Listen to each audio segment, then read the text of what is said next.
اب بھی قرآن الہی کا چیلنج ہے تمہیں، اب بھی قرآن الہی کا چیلنج ہے تمہیں، منکرو لاؤ ذرا سورہ کوثر کا جواب۔ آئیے اب اس پروگرام کے ایک نئی فضا میں لے کے چلتے ہیں۔ گلشن دارالرساد کے گلدستوں سے ایک پھول چن کر آپ کی خدمت میں پیش کرنے کی جسارت کر رہا ہوں۔ عزیزی محمد شہباز سے گزارش کر رہا ہوں کہ وہ آئے اپنی تقریر پیش کریں۔ نحمده ونصلي على رسوله الكريم، أما بعد، أعوذ بالله من الشيطان الرجيم، بسم الله الرحمن الرحيم، ذلك الكتاب لا ريب فيه هدى للمتقين، وقال النبي صلى الله عليه وسلم خيركم من تعلم القرآن وعلمه۔ الہی رونق اسلام کے سامان پیدا کر، الہی رونق اسلام کے سامان پیدا کر، دلوں میں مومنوں کے الفت قرآن پیدا کر۔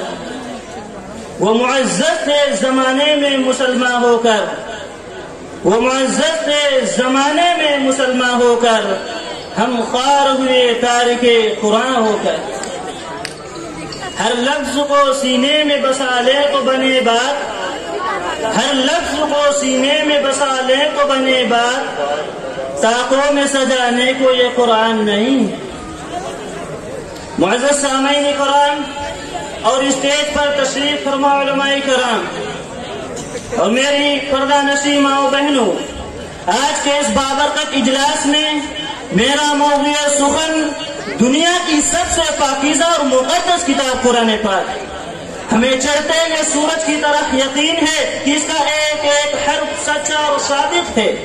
وہ قرآن پاک جس کی زبان مقدس، بیان مقدس اور جو فصاحت و بلاغت کا ٹھاٹھے مارتا ہوا سمندر ہے، جس کے متعلق ارشاد ربانی ہے کہ قرآن وہ کتاب ہے جس کے صادق اور برحق ہونے میں کوئی شک و شبہ نہیں۔